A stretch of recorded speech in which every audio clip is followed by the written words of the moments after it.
empezar a compartir la presentación.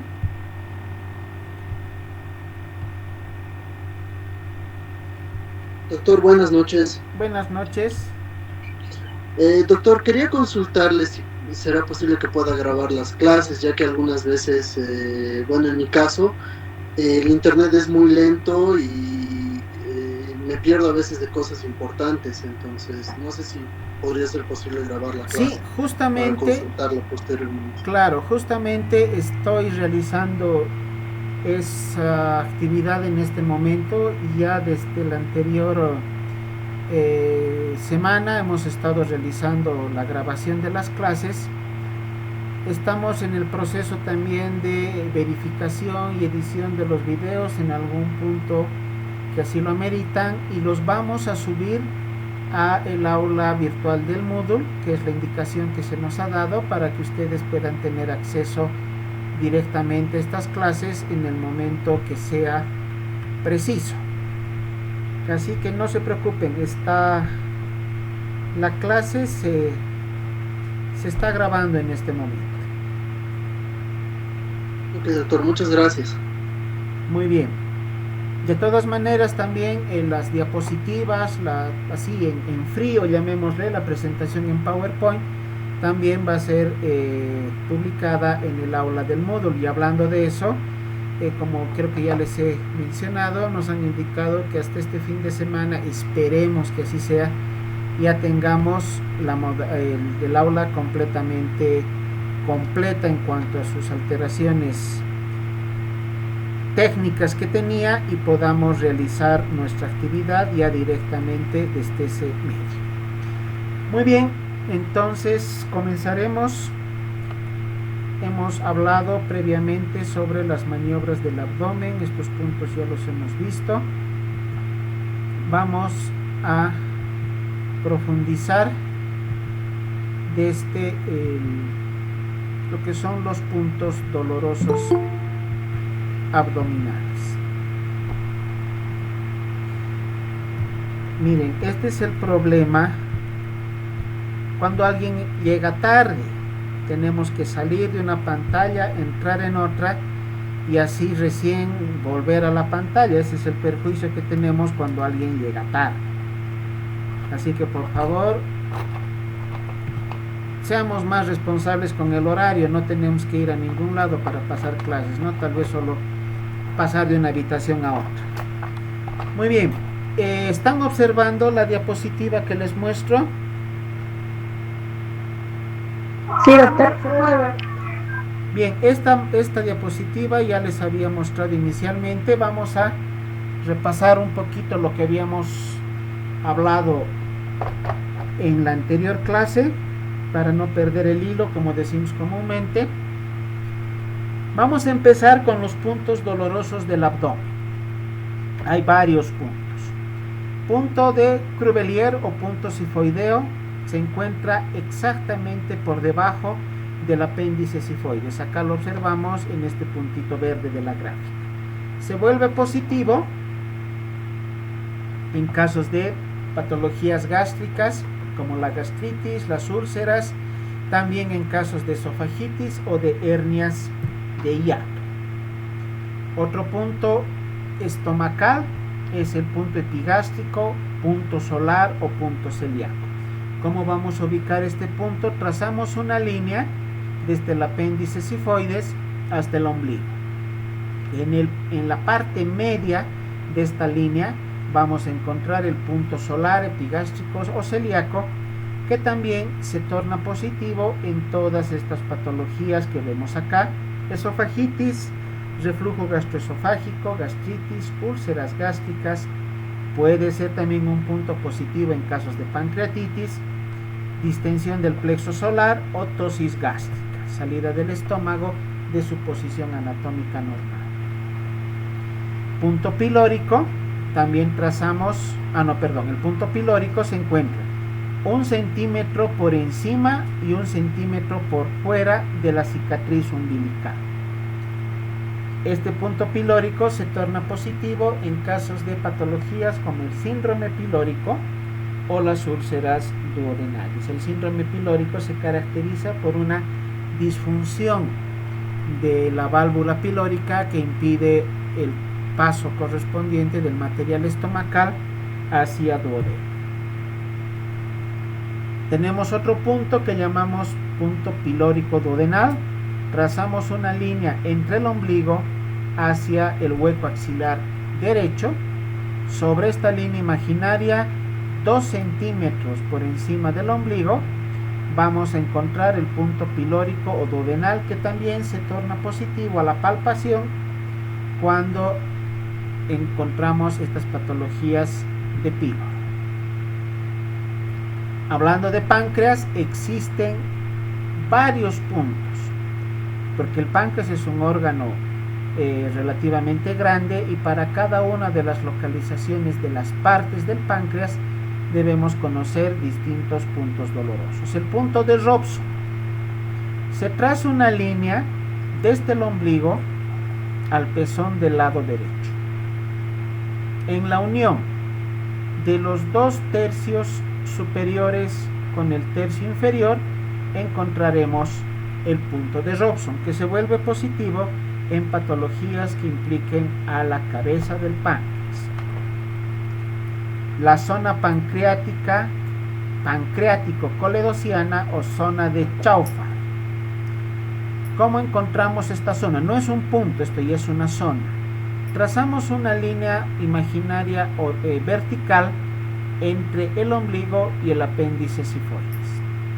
Trazamos una línea horizontal a nivel del ombligo y posteriormente trazamos la bisectriz, es el punto medio del ángulo recto que hemos formado.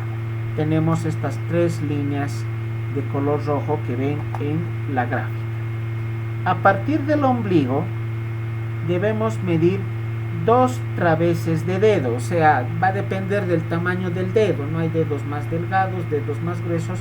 Lo mejor es medir en centímetros, 2 centímetros por encima del ombligo, pero ubicada entre estas 2 líneas, entre la línea vertical y la bisectriz, la zona que está en color verde, vamos a denominarla la zona pancreático-coledociana o zona de Chauffer, que se vuelve positiva a la palpación cuando se encuentra patologías a nivel del colédoco, como la coledocolitiasis, que son los cálculos en colédoco, o la colangitis, que ya es un proceso inflamatorio del colédoco, o también en patologías que comprometan a la cabeza del páncreas.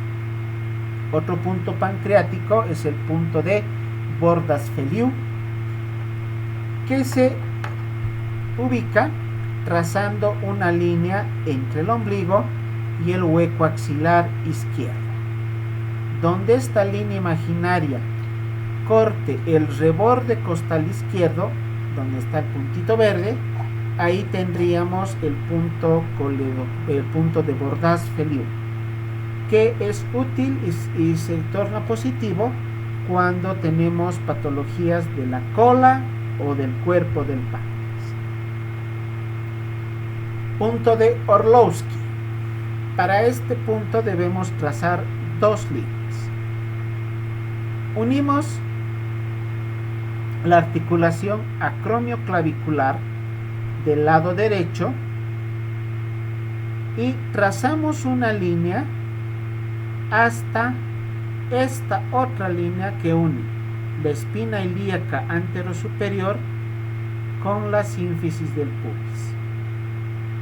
Entonces, la primera línea parte de la articulación acromioclavicular derecha, la segunda línea de la espina ilíaca anterosuperior a la sínfisis del pubis, y unimos esta línea de la articulación acromioclavicular con el punto medio de la línea entre la sínfisis del pubis y la espina ilíaca anterosuperior. Eso en un lado. Luego realizamos la misma maniobra en el otro lado, de tal manera que vamos a tener, como en la gráfica, 2 líneas que se entrecruzan en un punto superior a la línea umbilical. Inmediatamente del punto donde se han cruzado estas líneas trazamos una línea horizontal hacia el lado derecho de aproximadamente unos 6 a 7 centímetros y luego terminamos conformando esta figura triangular uniendo con una última línea hasta la primera línea que partía de la articulación acromioclavicular. De esta manera tenemos esta zona triangular que vemos en color negro,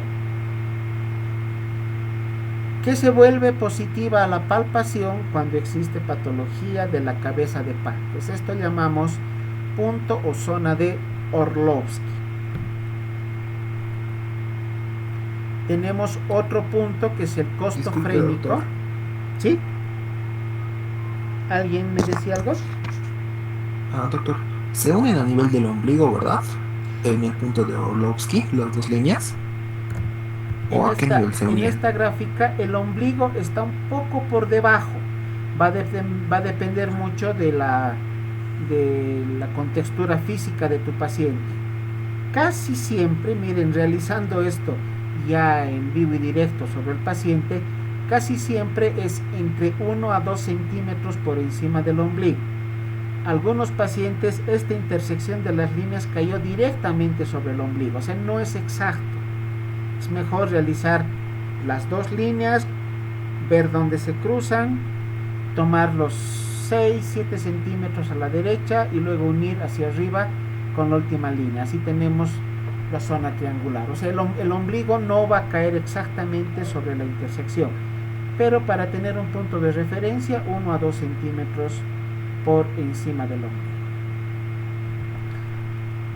Bien, ahora les comentaba del punto de Mayo-Robson, también conocido como punto costofrénico. El punto costofrénico, o también conocido como punto costovertebral, es el punto donde se une la costilla con la vértebra. Por eso se llama costovertebral. Este punto se presiona en la parte posterior. Obviamente no vamos a palpar en el abdomen anterior, en el punto donde la costilla se una a la vértebra correspondiente. ¿De qué costilla estamos hablando? De la última costilla, la costilla número 12.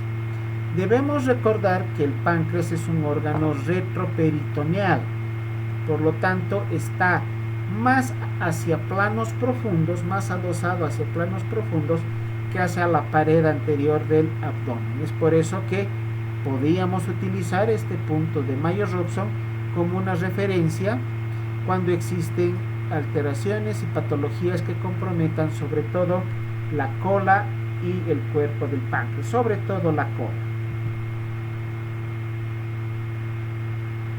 El punto subcostal o punto de Mallet-Guy. El paciente se debe colocar en decúbito lateral derecho. Una de las manos del médico se coloca sobre el abdomen, entre el estómago y el vaso. La otra mano se coloca como apoyo aquí en el reborde del abdomen, y esta mano, que está adosada a la pared abdominal, realiza una palpación profunda. No se olviden, el páncreas es un órgano retroperitoneal, por lo tanto debemos realizar una palpación profunda, tratando de que los dedos ingresen la mayor proporción, el mayor espacio correspondiente para llegar a palpar el páncreas. Otros puntos tenemos al punto de Desjardins.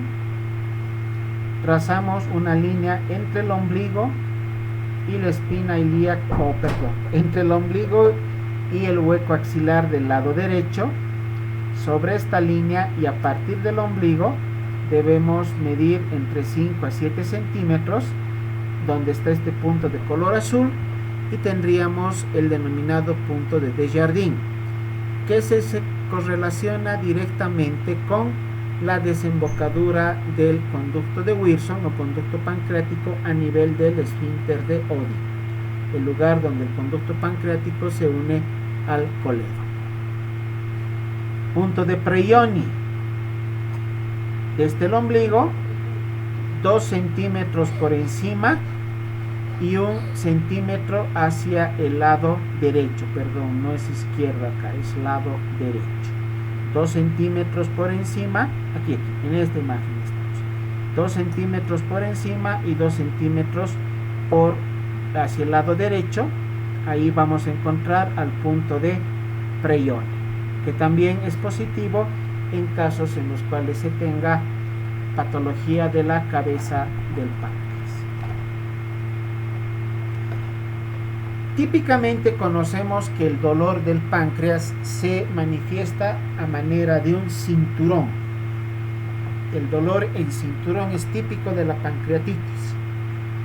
Dolor que se irradia hacia ambos lados del abdomen y se refiere inclusive hacia la zona lumbar. En el estudio de las patologías pancreáticas también podemos encontrar un hemicinturón, una zona que solamente presenta dolor en un lado del cuerpo, que se denomina zona hiperalgésica de Katch. La zona hiperalgésica de Katch. El punto superior, vamos a ver esta gráfica, el punto superior se encuentra a nivel de la dorsal 7 a dorsal 8 y el punto inferior a nivel de la dorsal 10 o dorsal 12, refiriéndonos a las apófisis espinosas. Desde este punto se traza esta franja que va a pasar por la zona axilar y va a terminar a nivel de la zona del epigastrio, por debajo del reborde costal izquierdo. Esta zona de Katch o zona hiperalgésica izquierda de Katch se torna positiva cuando la patología del páncreas, la pancreatitis sobre todo, está comprometiendo el extremo izquierdo del órgano, o sea, la cola, parte del cuerpo y sobre todo la cola del páncreas, y el dolor se va a irradiar solamente en esta zona, que está aquí en color más oscuro, ¿no? Con las líneas verticales. No vamos a tener ese típico dolor en cinturón. Contrariamente, acá vamos a tener un hemicinturón, pero cuando el origen sea la patología proveniente de la cola del páncreas. Ahora, vamos a ver otros puntos dolorosos para otros órganos.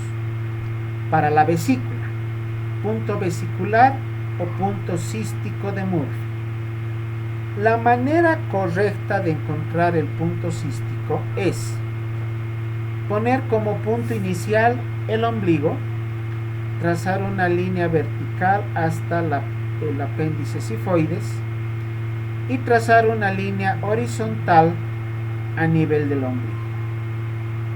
En este ángulo recto trazamos una tercera línea que sería la línea bisectriz, ¿no? La que corta en dos al ángulo recto, y donde esta línea, la bisectriz, corta al reborde costal, que sería este punto, acá tendríamos al punto cístico de Murphy. Este punto cístico de Murphy se torna positivo a la palpación cuando se tienen patologías que comprometan a la vesícula. Estamos hablando de colecistitis o colelitiasis. Otra manera de encontrar el punto de Murphy es directamente trazar una línea entre el ombligo y el hueco axilar del lado derecho, y donde esta línea corte el reborde costal, ahí estaría el punto de Murphy. Pueden haber variaciones de 1 centímetro más, 1 centímetro menos, a izquierda o derecha. La manera más correcta es esta, trazando las líneas formando el ángulo recto, pero una manera práctica es trazar una línea imaginaria entre el ombligo y el hueco axilar derecho, y el punto donde corta el reborde costal encontraríamos al punto de Murphy. Ahora, para el apéndice existe una gran cantidad de puntos dolorosos, los que se van a tornar positivos ante el diagnóstico de apendicitis aguda. El más conocido de estos puntos y el que se utiliza con más frecuencia es el punto de McBurney. Trazamos una línea entre el ombligo y la espina ilíaca anterosuperior. En la unión del tercio externo con los dos tercios internos tendremos el punto apendicular de McBurney positivo a la palpación en casos de apendicitis. Punto de Cope. Se traza una línea, la misma línea que une el ombligo con la espina ilíaca anterosuperior. En su punto medio tendríamos al punto de Cope, positivo también en casos de apendicitis. Punto de Morris, más utilizado en pediatría. La misma línea entre el ombligo y la espina ilíaca anterosuperior. En la unión de los dos tercios externos con el tercio externo, ahí se ubica el punto de Morris. O también se puede medir desde el ombligo 4 centímetros, 4 a 5 centímetros sobre esta línea imaginaria, y como les decía, esta modalidad de medir estos 4 o 5 centímetros se utiliza más en casos de pediatría. Punto de Lance, también para apéndice. Se traza una línea que una ambas espinas ilíacas anterosuperiores, una línea horizontal. En la unión del tercio derecho con los dos tercios izquierdos encontraremos el punto apendicular de Lance. Punto de Lesein. Se ubica la espina ilíaca anterosuperior y se miden 2 centímetros por encima y por detrás de la espina ilíaca anterosuperior. Entonces este punto ya se encuentra en la pared posterior del abdomen, que se torna positivo en casos de apendicitis, pero en una variedad que se llama la apendicitis retrocecal. Vemos en esta gráfica cómo el apéndice queda colgando del páncreas, el apéndice queda colgando del ciego. La variedad retrocecal es cuando el apéndice tiene un giro en su eje y en lugar de que la punta vaya hacia abajo, empieza a subir y queda adosado a la pared posterior del colon ascendente. Esta es la modalidad de apendicitis retrocecal. Con una apendicitis retrocecal, las maniobras o los puntos de McBurney, Lance, Morris y demás usualmente no son positivas porque el apéndice está oculto, si vale el término, por detrás del colon ascendente. Entonces, para estas modalidades o estas variedades de apendicitis retrocecal utilizaremos este punto de Lesein. De la espina ilíaca anterosuperior, 2 centímetros por encima y por detrás, de tal manera que palparemos en la cara posterior del abdomen. Punto de Lotlice, esa es la pronunciación, Lotlice. Del punto de McBurney, que ya sabemos dónde está, trazamos 5 centímetros por debajo y ahí se encontraría el punto de Lotlice.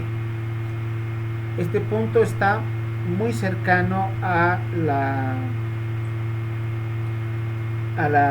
línea que divide el abdomen del comienzo de la extremidad inferior derecha.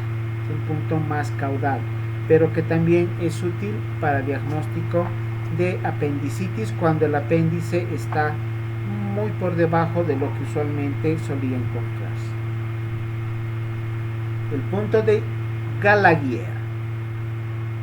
Se traza una línea desde la espina ilíaca anterosuperior derecha a la sínfisis del pubis. En el punto central de esta línea se encuentra el punto apendicular de Gallagher. el de Lenzmann. Para ubicar este punto, trazamos una línea horizontal entre ambas espinas ilíacas anterosuperiores y de la parte derecha medimos entre 5 a 6 centímetros hacia adentro. Ese es el punto de Lenzmann, que también es positivo en casos de apendicitis aguda o de alguna otra patología. Todos estos puntos también son positivos en alguna patología de fosa ilíaca derecha, tiflitis, inflamación de los órganos genitales de la mujer, ovario, trompas, embarazo ectópico y demás. Todos estos puntos más se utilizan para apéndice, pero también no son útiles en esas otras patologías. Punto de Monro: se traza una línea que una el ombligo con la espina ilíaca anterosuperior, y en el punto medio encontraremos también este otro punto de referencia apendicular. El de Sonnensburg, trazamos nuevamente la línea horizontal que una ambas espinas ilíacas anterosuperiores, y donde esta línea corta al borde externo del músculo recto anterior del abdomen, podemos encontrar el punto de Sonnenburg, también positivo a la palpación en casos de apendicitis aguda. El punto de Robson se considera punto y maniobra a la vez. Punto cuando presionamos la fosa ilíaca izquierda, y se convierte en maniobra y signo de Robson cuando, por el aumento de la presión que ejercemos en la fosa ilíaca izquierda, esto va a repercutir en un aumento de la presión del colon descendente, que se transfiere al colon transverso, finalmente se transfiere al colon ascendente, al ciego, y este aumento de presión también repercute a nivel de la luz del apéndice, provocando un aumento del diámetro de la luz apendicular, con lo cual en un caso de apendicitis se tornará positivo, habrá dolor. No estamos tocando en ningún momento la fosa ilíaca derecha. La maniobra se refiere a palpar la fosa ilíaca izquierda con cierta fuerza, y este aumento de presión dentro de todo el colon repercutirá a nivel del apéndice, y sin necesidad de tocar el apéndice se presentará dolor. Esto se conoce como signo de Robson cuando es positivo, cuando se presenta dolor; maniobra de Robson cuando presionamos la fosa ilíaca izquierda y se transfiere el aumento de presión a todo el colon; y el punto de Robson es donde se está, como ven en la gráfica, el dedo presionando a nivel de la fosa ilíaca izquierda, donde debería encontrarse el punto de McBurney. Acuérdense lo que vimos, punto de McBurney derecho, pero en este caso en el lado izquierdo. Los puntos ureterales. Puntos ureterales se utilizan cuando queremos diagnosticar patologías de la vía urinaria, las famosas ITUs, infección del tracto urinario. No es lo mismo hablar de ITU que hablar de pielonefritis. La pielonefritis compromete a el riñón, es una infección del riñón. Las ITUs son infecciones del tracto urinario, por eso se llaman ITUs, infección del tracto urinario. Existen 3 puntos ureterales: superior, medio e inferior.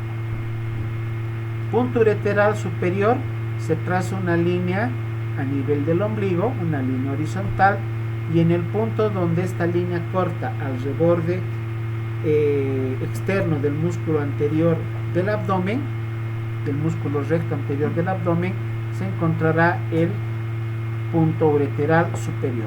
El punto medio se traza o se encuentra trazando una línea entre ambas espinas ilíacas anterosuperiores, y donde esta línea corta también al músculo recto anterior del abdomen, encontraremos el punto medio, el punto ureteral medio. y el punto ureteral inferior solamente se palpa a través de tacto rectal o vaginal, tomando en cuenta que este punto es el que nos indica la desembocadura del uréter a nivel de la vejiga.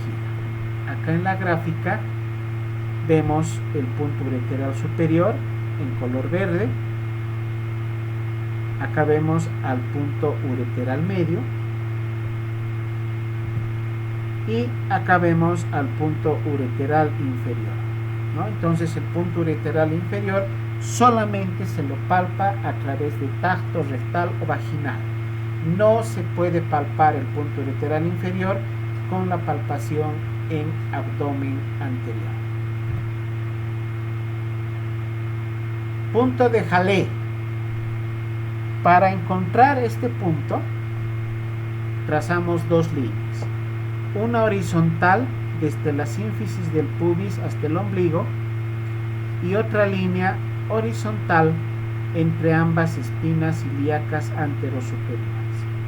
En el punto de intersección en este cuadrante inferior derecho, justamente en el punto de intersección, como ven donde está este puntito de color verde, encontraremos el punto de Halley. Acá también se puede palpar el uréter en su porción final, abdominal, ¿no? Es como una variante para palpar el punto ureteral medio.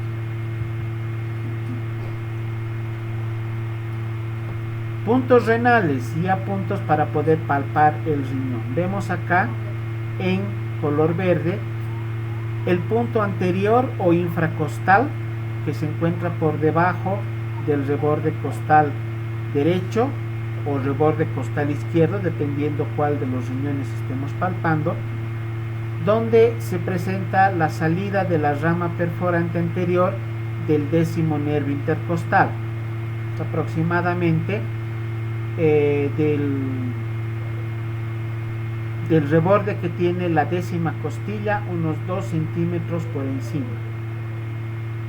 Es más arriba que el punto ureteral superior, pues unos 2 a 3 centímetros por encima. Ahí podemos encontrar el punto renal anterior o infracostal. El punto supracrestal o punto de Pasteur de la espina ilíaca anterosuperior derecha o izquierda, dependiendo del riñón que vayamos a palpar, se trazan 2 centímetros por encima, como ven en la gráfica, y en el lugar del punto verde se encontraría este punto de Pasteur. ¿Qué tiene que ver este punto acá en este lado a nivel del flanco derecho si el riñón está muy por encima? Este punto se vuelve positivo cuando se tiene dolor referido, dolor renal referido. Esta referencia del dolor se presenta gracias a los dermatomas cutáneos, que son los que van a referir el dolor a través de los nervios sensitivos cutáneos. Otro punto para poder palpar o para poder identificar el riñón es el punto de Guyon o punto costo vertebral. Se palpa en la parte posterior del abdomen y del tórax a nivel del 10º nervio intercostal, por debajo de la 10ª costilla, a nivel de la línea escapular. Si presionamos acá, que es también la unión, donde es el punto donde la costilla se une a la vértebra, por eso se llama punto costo vertebral, palpamos profundamente en este punto y podremos encontrar dolor cuando se encuentra patología del riñón, sobre todo cálculos enclavados en la pelvis renal, cuando estamos hablando de nefrolitiasis, de cálculos renales. Otro punto es el punto de Boyenier. Se traza una línea vertical que parta de la sínfisis del pubis hasta el ombligo y se miden 10 centímetros a partir del pubis, y es el punto donde vamos a encontrar a la vejiga, por eso también se llama punto vesical. ¿Para qué se utiliza este punto vesical? Para poder realizar una punción vesical. Sobre todo en varones, el drenaje de la orina de la vejiga hacia el exterior puede ser interrumpido por una hipertrofia prostática que comprima la uretra, y eso va a impedir que la orina salga al exterior. ¿Qué va a pasar con la orina? Va a empezar a acumularse a nivel de la vejiga, y la vejiga se infla como un globo, en lo que se conoce como globo vesical, o también se conoce como vejigoma. Se palpa como si fuera un embarazo, ¿no? Y justo en esa zona muchas veces ha confundido un vejigoma con un embarazo.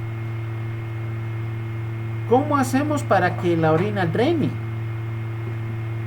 La primera medida es la de colocar una sonda vesical, pero en algunas circunstancias la hipertrofia de próstata produce una compresión tan intensa de la uretra que la sonda vesical no puede ingresar. Entonces lo que se debe hacer es puncionar la vejiga para drenar la orina. Se punciona la vejiga, se introduce este mismo catéter de la sonda vesical, y a través de este procedimiento, que también se conoce como talla vesical, se logra drenar la orina. ¿Dónde puncionamos? En el punto de Voynemir, 10 centímetros por encima de la sínfisis del pubis, en una línea que una la sínfisis del pubis con el ombligo. Estos son los principales puntos dolorosos que podemos encontrar en el abdomen. Cada uno de los órganos tiene su punto o más de un punto, como han visto en el caso del apéndice. Para poder encontrarlo tenemos muchas variantes para poder ayudarnos en el diagnóstico de nuestras patologías. En base a esto vamos a realizar nuestra primera actividad, nuestra primera tarea, llamémosle así, tarea.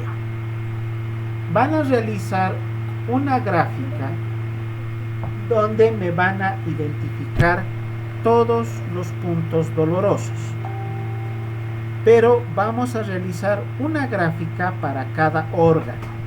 Entonces, un dibujo para los puntos de estómago, otro dibujo para los puntos de páncreas, otro dibujo para los puntos de riñones. Para cada órgano vamos a realizar una gráfica distinta, y a continuación una breve explicación de cómo se encuentran estos puntos. Como hemos mencionado aquí, trazar una línea entre este punto, este otro punto, medir 2 centímetros, 10 centímetros, ubicar el borde externo. Ya para cada uno de los puntos ustedes van a realizar la explicación correspondiente. Esta actividad la van a realizar a través de un documento de Word o un PDF, y la vamos a recibir. Yo les voy a indicar la modalidad. Inicialmente estamos viendo a través de correo electrónico, que puedan enviarme directamente al correo electrónico, y si la plataforma del Moodle ya está habilitada, directamente a nuestra plataforma, pero veamos que ya no existan problemas para el acceso. Entonces inicialmente quedaremos en que sea a través de correo electrónico. Yo les voy a pasar a través del grupo de WhatsApp mi dirección de correo institucional. Entonces ustedes me mandan ese trabajo a través del correo. La fecha para la entrega de este trabajo la vamos a dar hasta la siguiente clase, o sea, hasta el siguiente día martes. Esto va a ser parte de su calificación procesual de este hito 2 en el cual ya nos encontraríamos. Aparte de la nota que van a tener por un repaso que vamos a dar, que les voy a comunicar también la fecha, estaría la nota de este trabajo y finalmente el hito como tal, ¿no? El hito 2 como tal. Entonces la fecha de presentación hasta el próximo martes. Mejor, para no tener problemas, mándenmelo directamente al correo. Terminada la clase, yo les voy a pasar por el WhatsApp cuál es mi dirección de correo de la universidad. Bien, ahora veamos lo que son las maniobras. Para cada órgano también existen maniobras o zonas de exploración. Lo que hemos visto antes eran puntos, zonas muy específicas donde podemos encontrar sobre todo dolor ante la presencia de patologías en diversos órganos. Ya para cada órgano vamos a ir viendo zonas de exploración o maniobras de exploración. A nivel del estómago vamos a mencionar 3 zonas. La zona semilunar o espacio semilunar de Traub. ¿Cómo encontramos esta zona semilunar? En la parte inferior del reborde costal izquierdo trazamos una semiluna que va a tener los siguientes límites. A la derecha, lóbulo izquierdo del hígado. A la izquierda, vaso. También nos indica la literatura el saco pleural. Es más difícil ubicar el saco pleural, así que quedémonos con el vaso como borde o como límite izquierdo. Hacia arriba, el corazón, y hacia abajo, el reborde costal izquierdo. Entre estos límites encontraremos el espacio semilunar de Traub, que nos sirve para poder identificar dónde se encuentra el fondo gástrico.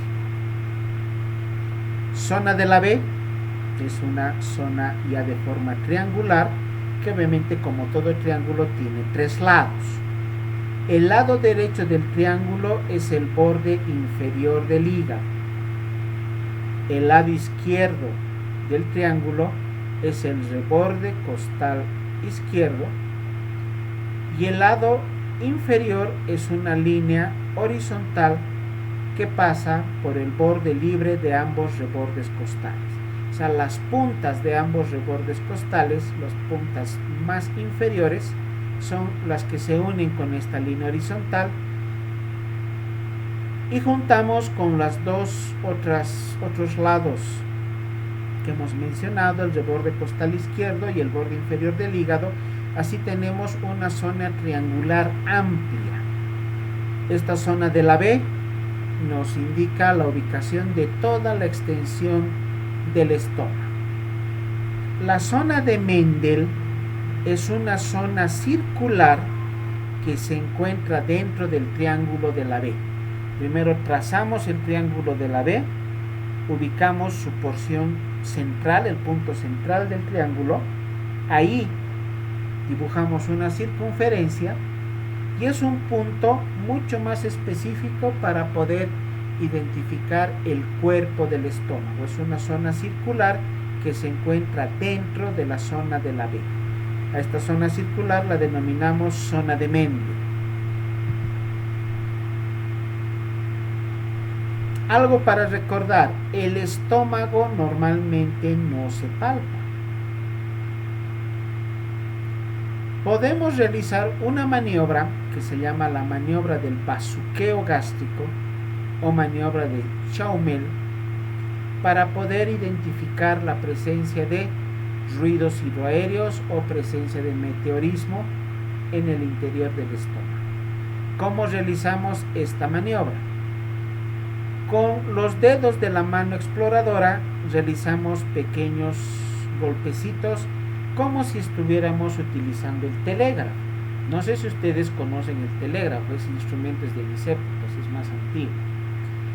Pero, ¿cómo se telegrafiaba? Se hacían pequeños golpes para hacer los puntos y rayas, ¿no? Para mandar un telegrama, lo que es el código Morse. Esta misma maniobra realizamos con los dedos a nivel de la zona del epigastrio. ¿Y qué vamos a identificar? Vamos a producir el movimiento de la musculatura lisa del estómago, y esto va a ocasionar presencia de ruidos hidroaéreos que podrán ser percibidos, inclusive hasta 6 horas después de la ingesta alimenticia. O sea, para que esta maniobra sea positiva, el estómago debe estar lleno, debe tener contenido gástrico. Si el paciente está en ayunas, no va a haber ninguna utilidad para realizar la maniobra del bazuqueo en vista de que el estómago va a estar vacío. Para poder palpar el estómago también podemos utilizar la maniobra de Glenard. Por si acaso, Glenard ha descrito varias maniobras: estómago, hígado, páncreas. Es el mismo médico, el mismo investigador que ha investigado o que ha determinado la realización de varias maniobras. No se confundan maniobras de Glenard de riñón o de estómago con la del hígado. Cada una es distinta. La maniobra de Glenard, también conocida como maniobra de la faja de Glenard, se utiliza para poder identificar dolor a nivel del estómago. Como ven, el médico se coloca en la parte posterior del paciente y extiende sus brazos como abrazando al paciente. La mano derecha se coloca a nivel de la zona del epigastrio y la mano izquierda se coloca en la zona del hipogastrio, un poco por debajo del ombligo. La mano derecha se queda en ese lugar palpando el epigastrio y la mano izquierda lo que hace es presionar el abdomen y realizar un movimiento como si estuviera subiendo los órganos hacia el epigastrio. Todos los órganos que pueda palparse con la mano izquierda se los presiona y se hace un movimiento de abajo hacia arriba como tratando de subirlos hacia el epigastrio. La maniobra se considera positiva cuando al realizar esta maniobra de subir los órganos, el dolor a nivel de epigastrio desaparece. Soltamos la mano izquierda y el dolor vuelve a aparecer. Esto se conoce como signo de Glenard, signo de la faja de Glenard. La maniobra es el hecho de colocar las manos y subir las vísceras para calmar el dolor. Esa es la maniobra. El signo de Glenard es cuando soltamos la mano izquierda, los órganos vuelven a su lugar y el dolor reaparece. Entonces, una cosa es la maniobra, otra cosa es el signo. Una variante es esta que vemos en la gráfica número, o que está con la letra B, donde ambas manos se colocan a nivel de la zona del hipogastrio con los dedos entrelazados y son ambas manos las que presionan el abdomen y tratan de subir las vísceras abdominales hacia el epigastrio. Calmará el dolor cuando se realiza la maniobra y al momento de dejar de hacer la maniobra el dolor a nivel de epigastrio retorna. Colon. ¿Cómo se palpa el colon? ¿Es posible hacerlo? Sí, con cierta dificultad, pero es posible palpar.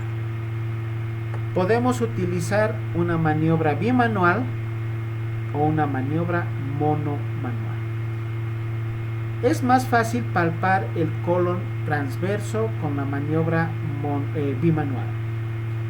A nivel de la zona del epigastrio ponemos las manos como vemos aquí en la gráfica y realizamos un movimiento de abajo hacia arriba.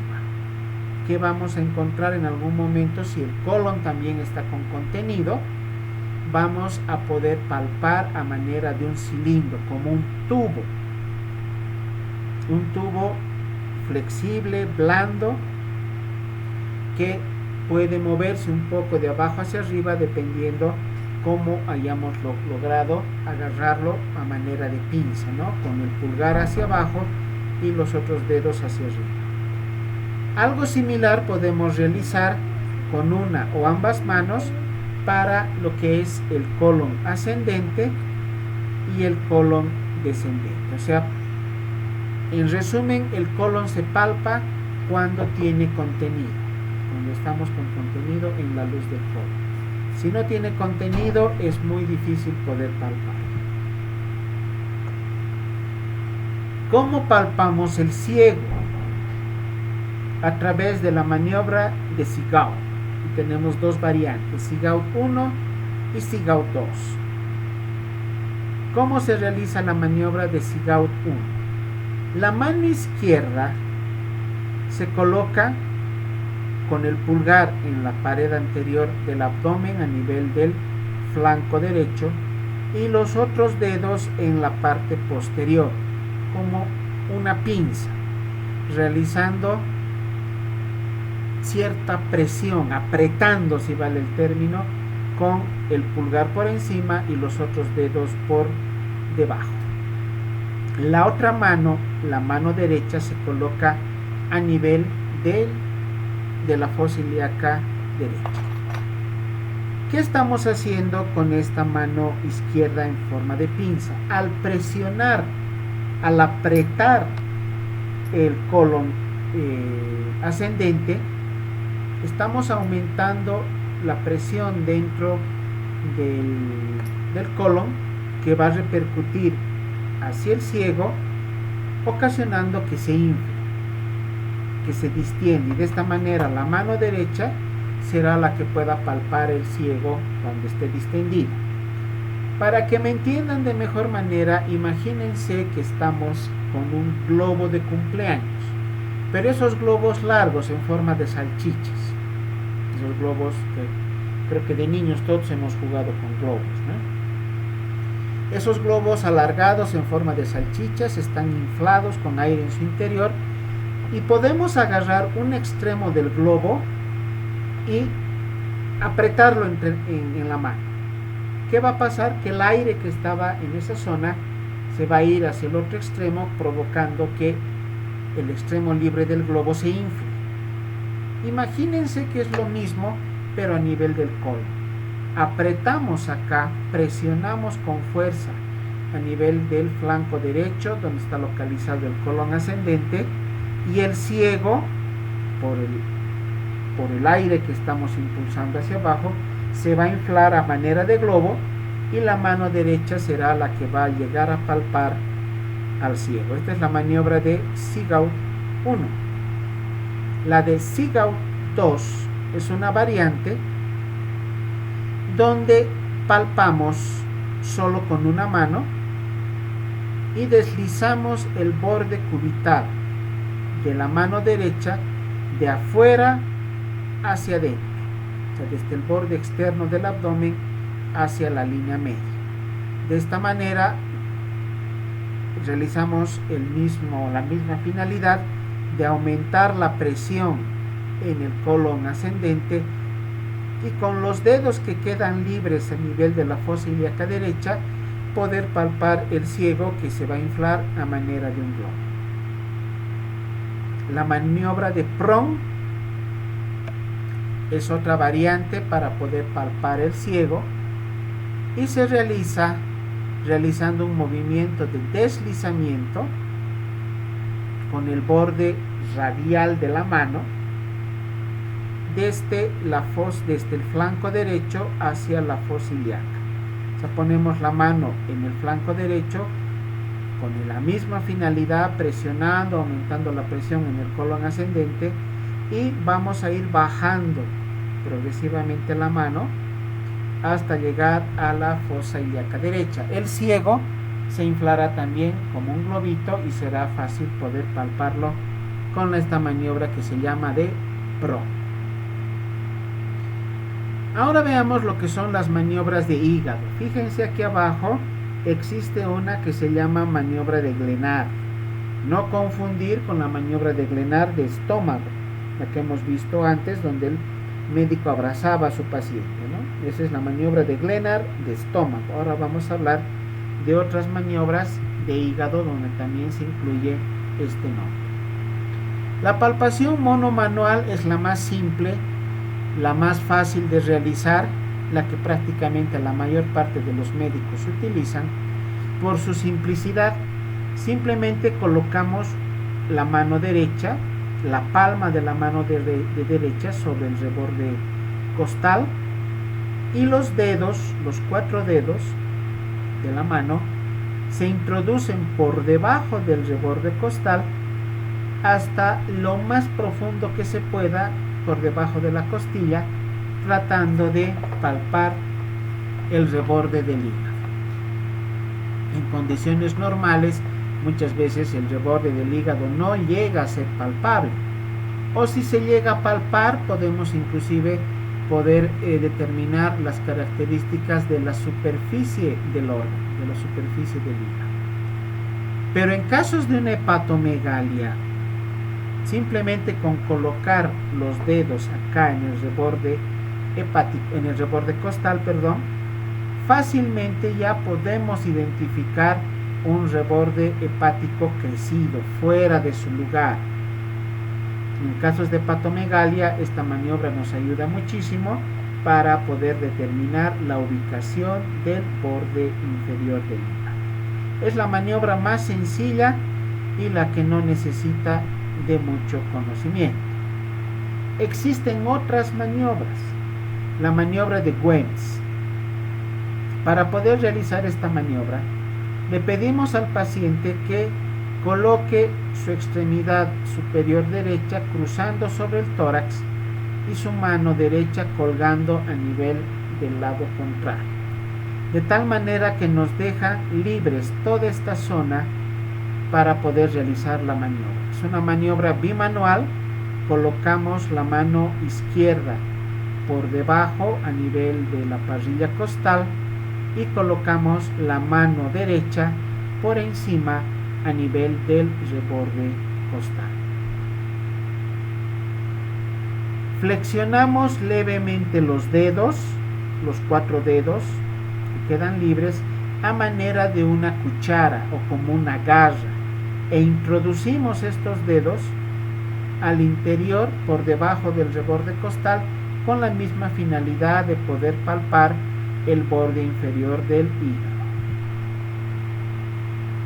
La maniobra de enganche de Matthew, una de las maniobras, la maniobra bimanual más utilizada, también por su sencillez.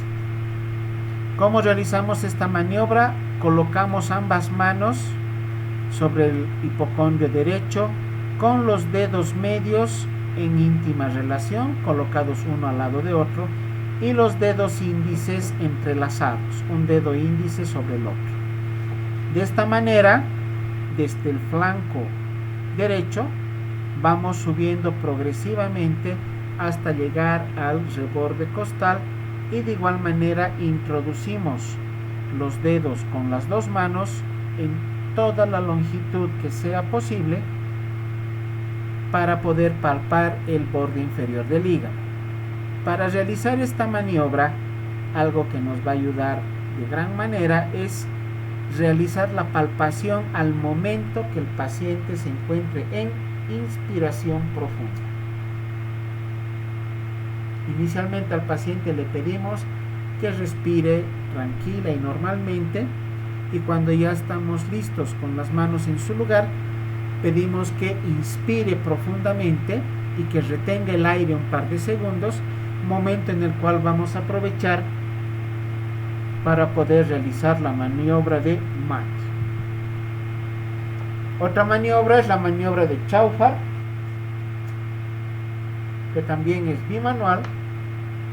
Colocamos una mano en la parte posterior del abdomen a nivel del reborde costal y una mano, la mano derecha, que es la que va a palpar el hígado, pero en sentido paralelo a la línea media.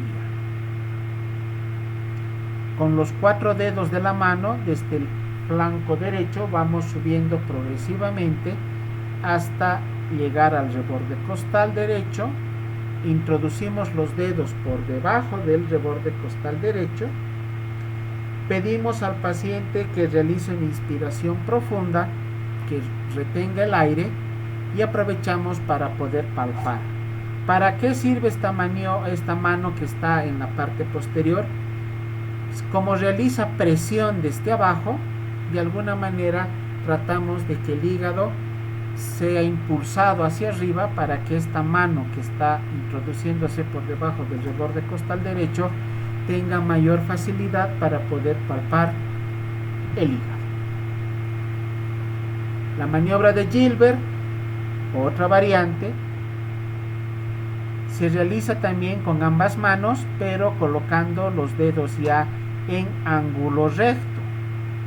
Los dedos índices de ambas manos están en contacto a nivel de la punta de los dedos, pero entre ambas manos se forma un ángulo recto. Desde la fosa ilíaca derecha o desde el flanco derecho vamos subiendo progresivamente las manos que están en esta posición hasta el reborde costal derecho y los vamos introduciendo con la misma finalidad de poder palpar el borde inferior del hígado. Maniobra de Glenard, maniobra bimanual. La mano izquierda, igual que en la maniobra del ciego, si se acuerdan, agarra este reborde o todo el flanco izquierdo, perdón, el flanco derecho, como una pinza, con los 4 dedos en la parte posterior y el dedo pulgar colocado por encima a nivel del flanco derecho. De esta manera queremos agarrar a manera de un sándwich, si vale el término, toda la pared abdominal. La mano derecha del explorador, desde la línea media, se dirige con los dedos extendidos hacia el reborde costal derecho. De igual manera, para poder palpar el borde inferior del hígado. La maniobra de Devoto es similar a la maniobra de Glenard del estómago, donde el médico se coloca en la parte posterior, abraza a su paciente, la mano izquierda se introduce por debajo del reborde, la mano derecha del médico se introduce por debajo del reborde costal derecho y la mano izquierda también por debajo del reborde costal, pero a nivel del apéndice sifoides e ingresando un poco hacia el reborde costal derecho, de tal manera que con las dos manos, con los 8 dedos de las dos manos, vamos a lograr palpar con mayor facilidad el reborde inferior del hígado. Para ayudarnos con esta maniobra de Devoto, también podemos solicitar al paciente que realice una inspiración profunda, de tal manera que esto nos va a ayudar para que podamos introducir los dedos con mayor facilidad y poder palpar de mejor manera el borde inferior hepático. Para la vesícula, maniobra de Murphy. ¿Cómo se realiza la maniobra de Murphy?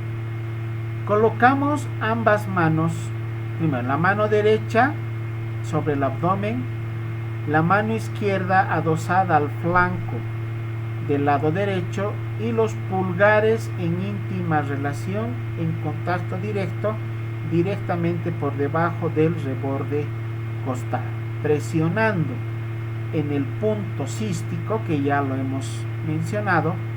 Presionamos con cierta presión, con cierta fuerza, a nivel de la línea que parte, o de la línea hemiclavicular, de la línea hemiclavicular, donde corta el reborde costal. Ahí introducimos los dedos pulgares, o también en el punto cístico, en cualquiera de los dos se puede realizar. Y el paciente, si tiene patología biliar de vesícula, como una colecistitis, o ya la presencia de cálculos, la maniobra de Murphy será positiva. Otras maniobras que se pueden realizar en vesícula: la maniobra de Feisinger se realiza colocando toda la mano sobre el hipocondrio derecho. Pedimos al paciente que realice la inspiración profunda y se provoca dolor, sobre todo en las colecistitis calculosas, solamente colocando la mano sobre el hipocondrio derecho y realizando cierta presión. No es necesario en esta maniobra de Feisinger el introducir los dedos por debajo del reborde costal. La maniobra de Abraham, al paciente lo colocamos en decúbito dorsal, trazamos una o buscamos el punto medio de la línea que va del cartílago de la costilla número 9 al ombligo. Y ahí es donde se realiza presión con los dedos de la mano derecha, que será positivo, presentará dolor en pacientes también con colecistitis calculosa o colelitiasis. El signo de Courvoisier-Terrier, este ya es un signo. Este signo de Courvoisier-Terrier es positivo cuando a nivel de hipocondrio o flanco derecho podemos llegar a percibir la vesícula fuera de su lugar cuando existe patomegalia. Para poder palpar la vesícula se palpa con facilidad, pero cuando esta vesícula inflamada está acompañada de hepatomegalia. Este signo de Courvoisier-Terrier es útil entonces cuando existe patología de vesícula o cuando tenemos algún dato de patología del conducto biliar, del colero, cálculos, neoplasias, colangitis también pueden ser diagnósticos en los cuales nos sirva el signo de Courvoisier-Terrier. Para el páncreas, el método de Groth. Para el método de Groth debemos colocar inicialmente al paciente en decúbito dorsal o podemos colocarlo también en decúbito lateral derecho. Si está en decúbito dorsal, ponemos una pequeña almohada o un rodillo a nivel de la zona lumbar para provocar mayor lordosis de la columna, lo cual va a empujar, si vale el término, va a acercar el páncreas a la pared anterior del abdomen. Les decía que el páncreas es un órgano retroperitoneal y necesitamos que se acerque a la pared anterior del abdomen para que sea más fácil el poder palpar. Entonces, con esta maniobra, la mano derecha del explorador se coloca a nivel del borde externo del músculo recto anterior del abdomen, lo empuja hacia la línea media, acá empuja el músculo recto anterior del abdomen hacia la línea media y de esta manera deja libre el espacio para que podamos palpar el páncreas que ha sido impulsado hacia la pared anterior del abdomen por esa almohadita o rodillo que pusimos en la columna. Otro método es el de Mallet-Guy para también poder palpar el páncreas, sobre todo a nivel del cuerpo y la cola del páncreas. Para esta maniobra el paciente se debe colocar en decúbito lateral derecho, como vemos en esta gráfica, o en los esquemas que están en la parte inferior, con los muslos flexionados sobre el abdomen. La mano derecha del médico se coloca más o menos a una distancia de 3 a 4 centímetros del reborde costal y deprime el abdomen con cierta fuerza, tratando de introducir los dedos por debajo del reborde costal izquierdo. De esta manera vamos a poder llegar a palpar la cola y parte del cuerpo del páncreas.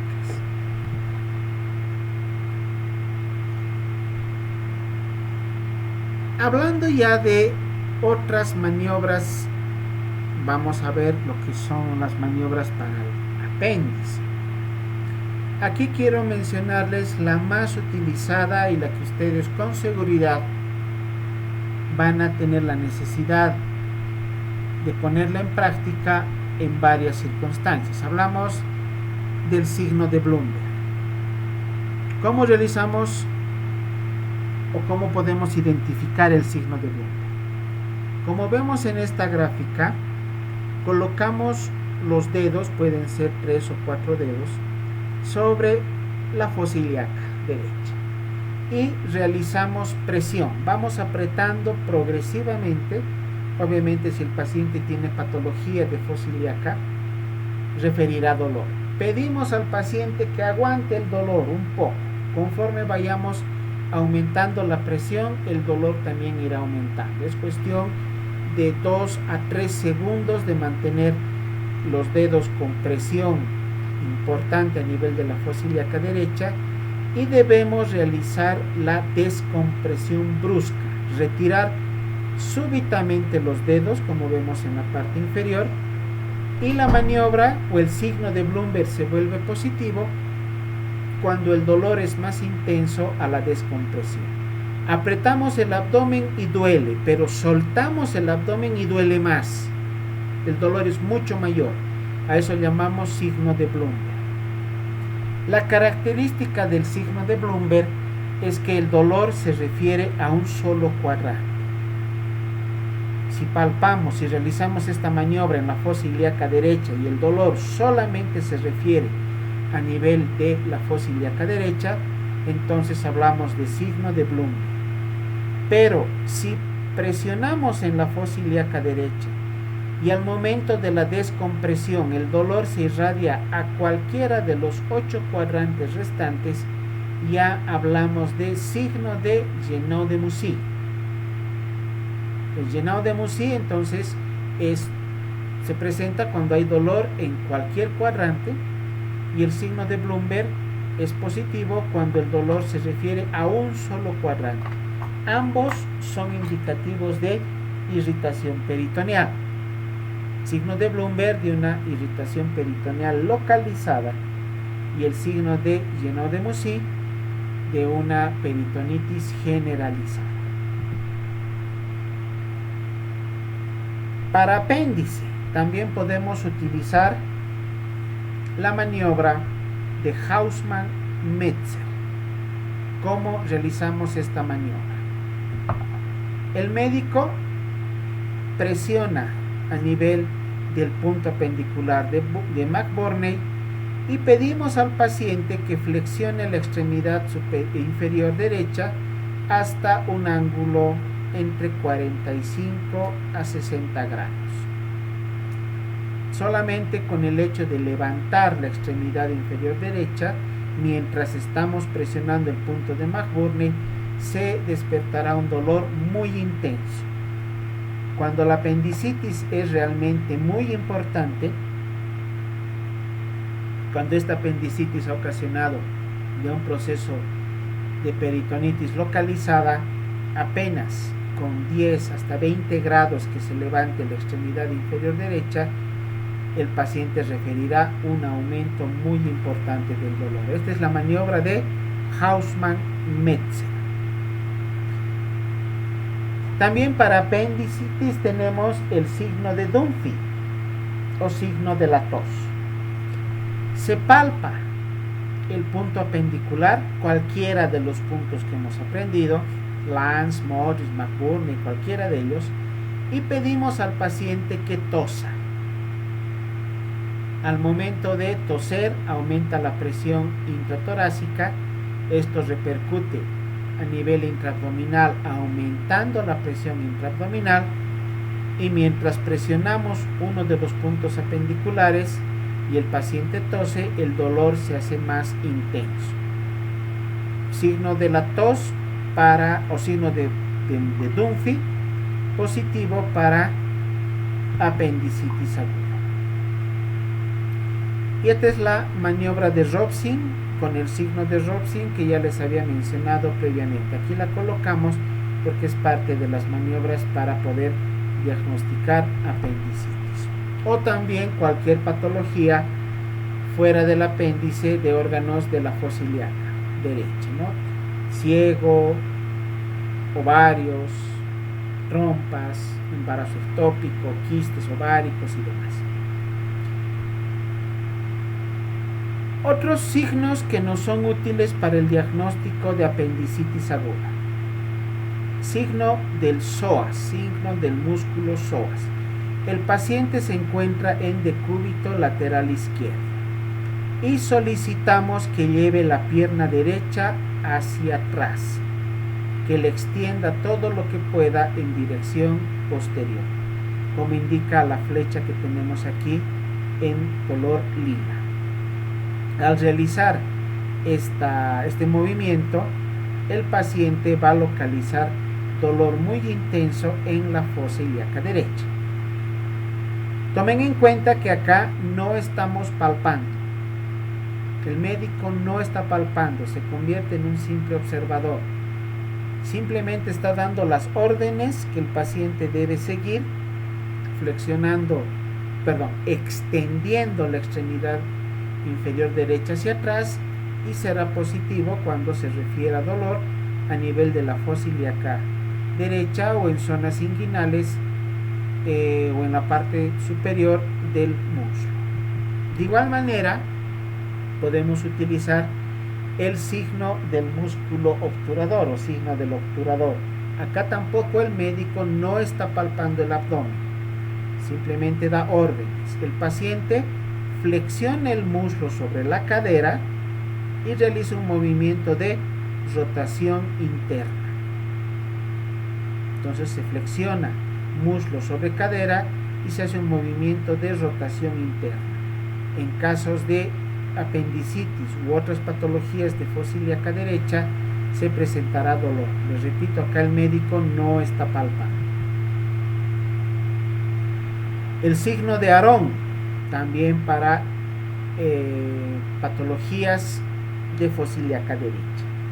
Dolor que aparece al presionar el punto de McBurney, pero que es referido a la zona del epigastrio o a la zona precordial. Presionamos el punto de McBurney, pero el dolor es referido por el paciente en epigastrio o en zona precordial o retroesternal. Esto sí es característico de apendicitis aguda. Para el vaso, palpar el vaso es mucho más difícil, porque como ven en la gráfica, el vaso está ubicado en una zona donde tiene por delante al estómago y tiene por delante a las costillas de la parrilla izquierda. Es más difícil palpar el vaso, pero hay maniobras que nos ayudan para poder palpar.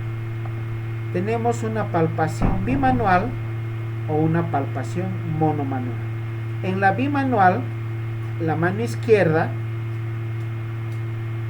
se coloca a nivel de la parrilla costal izquierda y lo que hace es fijar las costillas, presiona para que las costillas no se muevan. La mano derecha empieza la exploración desde la fosa ilíaca izquierda y va subiendo progresivamente hasta introducir los dedos por debajo del reborde costal izquierdo, como hacíamos en las maniobras de hígado.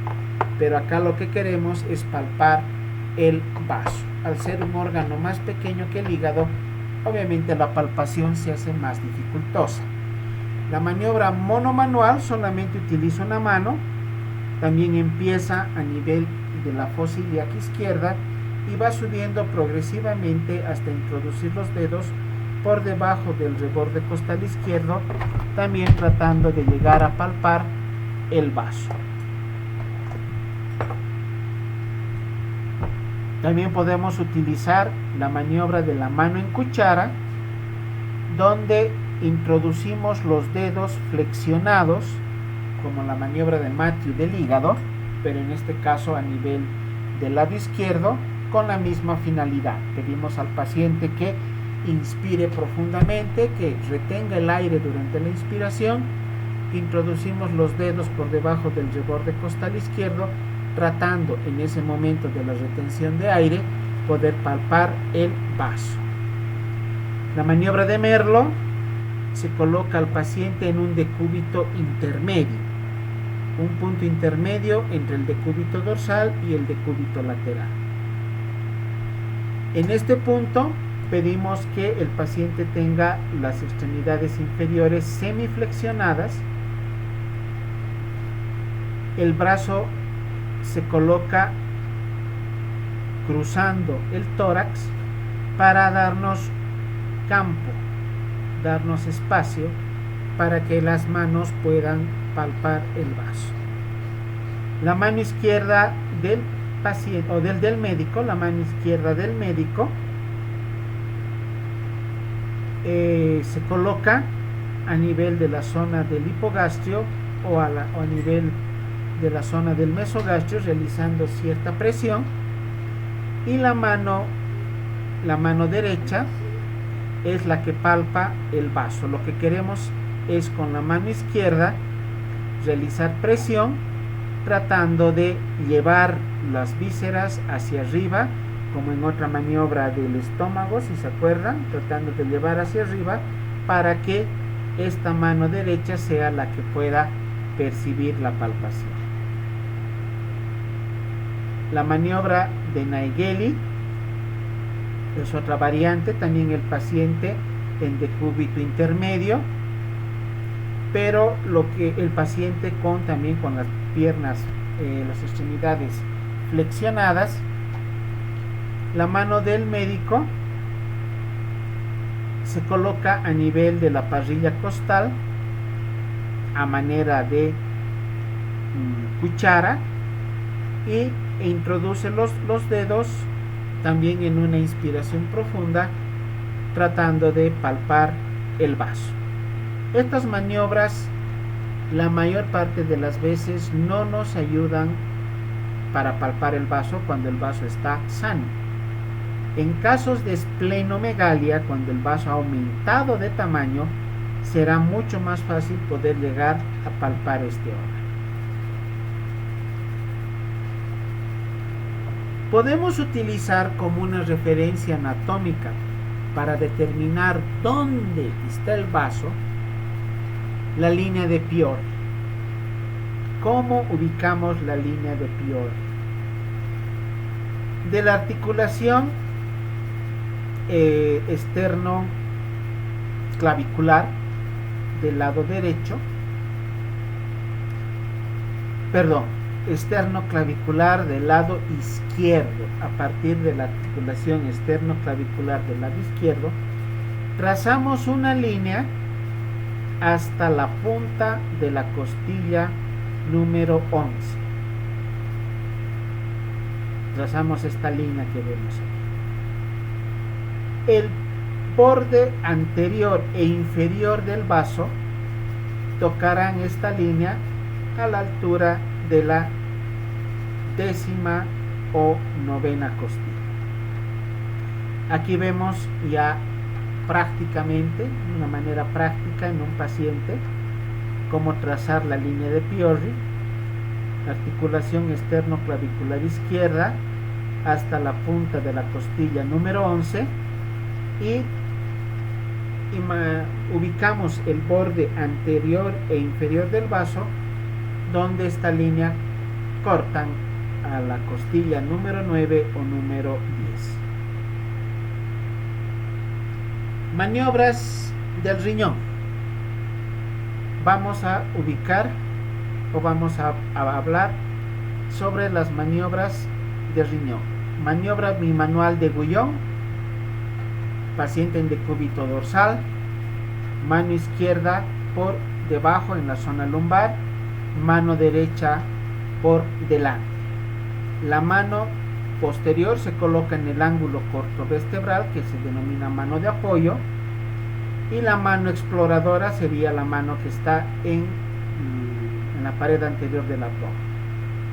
Solicitamos al paciente también que haga una inspiración profunda, porque en cada movimiento de inspiración el polo inferior del riñón se desplaza 2 centímetros hacia abajo, lo cual va a facilitar la palpación del borde inferior del riñón. La maniobra de Glenard tiene 3 fases: acecho, captura y escape. En resumen, ¿cómo se realiza esta maniobra? La mano izquierda agarra el borde lateral derecho del abdomen a manera de pinza, y la mano derecha se coloca a nivel de la zona de flanco en una posición expectante. ¿Qué sucede? ¿Qué sucede cuando el paciente inspira? El paciente inspira y esta mano que está aquí en forma de gancho puede llegar a agarrar el riñón. Esta mano que ha agarrado el riñón puede desplazarla y será la mano derecha la que va a poder palpar adecuadamente el borde inferior del riñón. Pero cuando el paciente expira, cuando bota el aire, luego de una inspiración profunda, el riñón se escapa de esta mano en garra que le estuvo agarrando y retorna a su posición normal. Por eso se denomina esta fase la fase de escape o tiempo de escape. ¿Para qué nos sirve esta maniobra? Cuando existe tosis renal, cuando el riñón está por debajo o ha salido de su ubicación normal, en la fase de captura el riñón será agarrado por la mano en garra, pero cuando ya termina la inspiración, el riñón se queda en ese lugar y ya no sube. Eso significa que el riñón está fuera de su lugar. Estamos encontrando una tosis renal. Para eso es útil la maniobra de Glenard. Ven cómo Glenard ha hecho maniobras de riñón, ha descrito maniobras de riñón, de hígado y de estómago. Es el mismo médico, llevan el mismo nombre. Maniobra de Goelet. Para esta maniobra el paciente debe estar con la pierna flexionada o la rodilla flexionada del lado del riñón que vamos a palpar, una mano por detrás a nivel de la zona lumbar y una mano por la parte anterior. De igual manera, en la inspiración profunda podremos lograr palpar el borde inferior del riñón cuando éste descienda, y la flexión de la rodilla nos ayuda a disminuir la presión intraabdominal, relaja la musculatura de la pared abdominal, facilitando dicha palpación. La maniobra de Israel se realiza colocando al paciente en decúbito lateral, dependiendo de cuál riñón estemos palpando, una mano por detrás en la zona lumbar, una mano por delante en la zona de pared anterior del abdomen. Aquí sí, como agarrando como un sándwich entre ambas manos, y vamos realizando presión en ambas manos, subiendo desde la fosa ilíaca hasta llegar a flanco o parte de hipocondrio derecho, cada movimiento en una fase inspiratoria hasta que podamos lograr palpar el borde inferior del riñón. Los dedos de la mano anterior deben estar levemente flexionados, lo cual facilitará la maniobra. La maniobra de Montenegro es la única maniobra en la cual el paciente se encuentra en decúbito ventral. El paciente está echado de barriguita. Una mano, la mano derecha, se coloca en la pared anterior del abdomen y la mano izquierda se coloca en la zona lumbar. Esta mano izquierda es la que va a producir presión, pequeños golpes y presión a nivel de la zona lumbar, para que la mano derecha que se encuentra por debajo, que está también realizando presión, apretando con los dedos a la pared del abdomen, pueda percibir los golpes que esta mano posterior está produciendo en la zona lumbar. Es como realizar la maniobra del peloteo renal, pero en manera inversa. ¿Cuál es la maniobra del peloteo? La más conocida, ¿no? La que conocemos como el peloteo renal. Lo mismo que hemos visto anteriormente, pero con el paciente en decúbito dorsal. Una mano por detrás, en este caso de la gráfica, la mano izquierda, una mano por delante, la mano que está por detrás realiza pequeños golpes, presiona a nivel de la zona lumbar, y es la mano que está en la pared anterior del abdomen la que va a ir captando los movimientos que se producen de las vísceras abdominales, y palpando profundamente trata de llegar a tocar al riñón. Cuando existe ascitis, debemos realizar la maniobra del signo de la ola o de la oleada ascítica, que también se llama, para poder diferenciar si este abdomen distendido es por ascitis o tal vez sea un abdomen globoso por abundante tejido celular subcutáneo. Puede llevar a dudas. Para realizar esta maniobra necesitamos de la colaboración de un ayudante. El ayudante colocará su mano en la línea media con el borde cubital a nivel de la línea media. La mano izquierda del explorador se coloca acá, como ven, adosando toda la palma y los dedos a la pared del abdomen, y la mano derecha se coloca en el lado opuesto y realiza pequeños golpes a esta pared, como si estuviera percutiendo el abdomen. ¿Para qué se realiza esto? Si hay líquido acá en el interior del abdomen, el líquido que se encuentra ahí adentro se moverá gracias a estos golpes que produce la mano derecha, y a manera de olas viajarán por el interior de la cavidad abdominal y serán percibidas por esta mano izquierda como cuando rompen las olas en las rocas de una playa.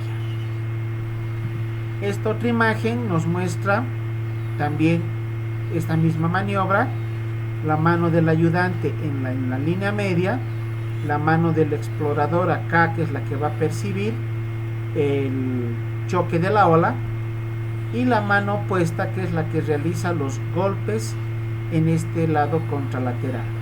La ascitis se moverá en este sentido. Se coloca acá la mano para aumentar un poco la presión, para favorecer el paso con fuerza desde este punto medio hasta esta mano que la va a percibir, a la ola ascítica, como les decía, a manera de no sé cómo se dice, la llegada de las olas a nivel de la playa, no sé si es correcto el término de rompimiento de las olas, pero esa es la comparación que se realiza. En un paciente con ascitis también debemos realizar el signo del tablero de damas, o también podríamos llamarle tablero de ajedrez. Todos conocemos un tablero de ajedrez, tiene cuadraditos blancos y negros. Imagínense que cada cuadradito blanco sea timpanismo a la percusión y cada cuadradito negro sea matidez a la percusión. ¿Por qué se llama signo del tablero de damas? Porque hay zonas que son timpánicas y al lado pueden haber zonas que son mate. En un paciente con ascitis tendremos típicamente timpanismo en la parte superior, donde todavía existen vísceras con contenido aéreo, como los intestinos, que nos darán esta tonalidad timpánica, pero se tiene matidez en la parte inferior, porque acá sí hay líquido. Por gravedad el líquido se va hacia abajo. Entre ambas zonas hay una zona de transición, donde a manera de tablero de ajedrez una pequeña porción será mate, otra será timpánica, otra será mate, otra será timpánica. Por eso se llama signo del tablero de damas. Y si colocamos al paciente en decúbito lateral, la matidez se desplazará hacia abajo, timpanismo en la parte superior, y tendremos una zona intermedia de transición, donde de igual manera una zona será timpánica, otra mate, otra timpánica, otra mate, a manera de los cuadraditos que tiene un tablero de ajedrez o un tablero de damas. Y por último vamos a mencionar lo que es el signo del témpano de hielo. Para esto quiero que se imaginen un vaso con su gaseosa preferida y un cubo de hielo. Ahora vamos a introducir con un dedo, con la cuchara, el cubo de hielo al interior del vaso.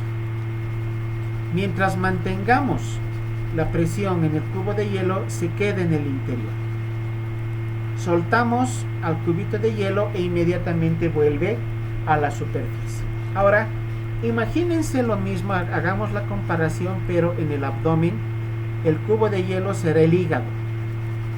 Como ven en la gráfica, presionamos como si estuviéramos introduciendo el cubo de hielo en el interior de una cavidad abdominal con líquido, y al momento de soltar, súbitamente vamos a percibir como el hígado, que estaba deprimido por la presión que habíamos ejercido, vuelve a su posición normal a manera de un cubo de hielo que ha rebotado en el vaso de nuestra gaseosa.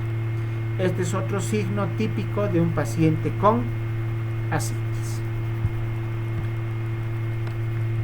Muy bien, acá concluye la exposición de nuestro tema. ¿Tienen alguna pregunta? ¿Sí? En el signo de la ola, ¿la mano del ayudante tiene que ejercer presión o solamente la va a poner encima ya? No, tiene que ejercer cierta presión para que cuando la citis esté viajando desde la mano que ha realizado la percusión, tenga que vencer la mano del ayudante con cierta dificultad, así va a llegar con más fuerza al otro extremo donde está la mano que va a percibir la ola. Entonces la mano del ayudante debe ejercer cierta presión. No es necesario que sea una presión muy importante, con mucha fuerza, porque caso contrario el líquido ya no va a pasar, ¿no? Debe ser presión, pero con una fuerza intermedia, no se necesita mucha fuerza. Solo colocar la mano sin ejercer presión no nos va a ayudar con el signo de la ola. Ya, doctor, gracias. ¿Alguna otra duda más? ¿Alguna pregunta? Doctor, buenas noches. Buenas noches. ¿Será posible que puede volver a repetir la actividad que nos está dejando de tarea para el martes, doctor, por favor? Claro que sí. Deme un momentito, por favor.